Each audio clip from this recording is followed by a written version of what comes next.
পালিয়ে গিয়েও হলো না শেষ রক্ষা। অবশেষে পুলিশের জালে দুই যা, শ্বশুর শাশুড়ি এবং 3 মেয়েকে বিষাক্ত কিছু খাইয়ে পালিয়ে যাওয়ার অভিযোগ ওই দুই যাকেই গ্রেফতার করলো পুলিশ। আরিফ মোল্লা নামে এক যুবকের সঙ্গে পালিয়ে যান দুই মহিলা, এমনই অভিযোগ স্বামীর। এখনো অধরা আরিফ মোল্লা। শ্বশুর শাশুড়ি এবং 3 মেয়েকে চায়ের সঙ্গে বিষাক্ত কিছু মিশিয়ে খাইয়ে অচেতন করে এক বাড়ির দুই বউ এক যুবকের সঙ্গে পালিয়েছে। থানার দ্বারস্থ হয়েছেন স্বামী। ঘটনার পর থেকেই বেপাত্তা অভিযুক্ত আরিফ মোল্লা। বাগদা থানায় অভিযোগ দায়ের হয়েছে। আরিফের দৃষ্টান্তমূলক শাস্তির দাবি জানিয়েছেন তার স্ত্রী। ঘরে নিজের বউ রয়েছে, তারপরেও অন্য বাড়ির দুই বউকে নিয়ে চম্পট দিল প্রেমিক। তাও আবার সেই দুই বধূর শ্বশুর শাশুড়ি এবং 3 মেয়েকে অচেতন করে। গল্প নয়, এই ঘটনা ঘটেছে একেবারে বাস্তবে। উত্তর 24 পরগনার বাগদায়। বাগদার মালিদার বাসিন্দা দুই ভাই ইয়াসিন শেখ ও আনিসুর শেখ, দুজনই বিবাহিত। সোমবার সন্ধ্যায় আনিসুর বাড়ি ফিরে দেখেন বাবা, মা ও 3 মেয়ে অচেতন হয়ে রয়েছে। বাড়িতে নেই স্ত্রী, বৌদি ও এক মেয়ে।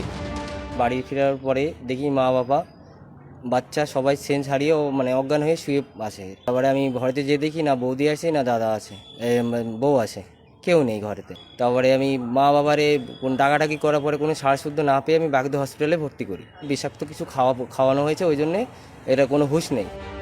দুই ভাইয়ের অভিযোগ, তাদের দুজনের স্ত্রীর সঙ্গে সম্পর্ক ছিল ওই গ্রামের বাসিন্দা আরিফ মোল্লার। দুই বউ নিখোঁজ হওয়ার পর থেকে খোঁজ নেই তারও।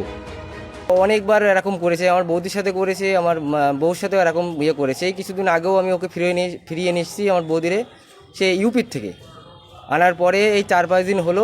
4-5 দিন পরে আবার আমার বৌদি এরকম ওরা দুজনে আবার চলে গেছে। আরিফের এই অভ্যেস নাকি পুরনো, এই কথা বলছেন তার স্ত্রী। আমি ওর শাস্তি চাই, 3 জনেরই শাস্তি চাই। আমি জানতাম যে আগে ওদের দুজনের সাথে সম্পর্ক ছিল। আগে বড়টার সাথে ছিল সম্পর্ক, বড়টা নিয়ে 2বার চলে গেছে। তারপর ওখানে ঝামেলা মিটিয়ে আবার ছোটটার সঙ্গে রিলেশন করে ছোটটার সঙ্গে এই দিয়ে 3বার চলে গেল। এই ঘটনায় বাগদা থানায় দায়ের হয়েছে অভিযোগ। অভিযুক্তের খোঁজ চালাচ্ছে পুলিশ। সমীরণ পাল, এবিপি আনন্দ। চিংড়িঘাটায় মেট্রোর জট কাটাতে উদ্যোগী এবার হাইকোর্ট। প্রায় 366 মিটার রাস্তার জট কাটাতে উদ্যোগী আদালত।